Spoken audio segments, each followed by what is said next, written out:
I recently heard a song on the radio by Johnny Mathis from his 2013 Christmas album.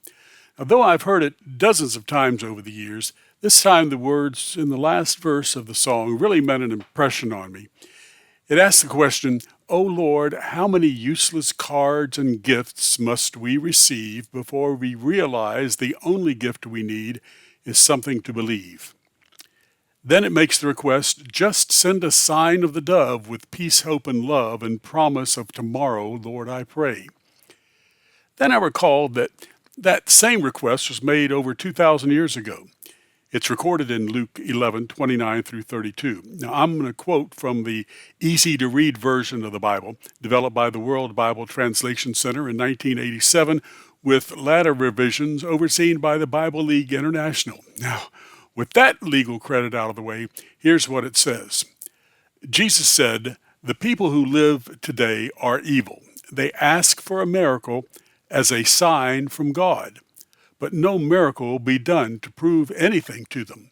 The only sign will be the miracle that happened to Jonah. Jonah was a sign for those who lived in Nineveh. It's the same with the Son of Man. He will be a sign for the people of this time. On the judgment day, you people who live now will be compared with the Queen of the South," referring to the Queen of Sheba, "who visited King Solomon, and she will be a witness who shows how guilty you are. Why do I say this? Because she traveled from a far, far way to listen to Solomon's wise teaching. And I tell you that someone greater than Solomon is right here, but you won't listen.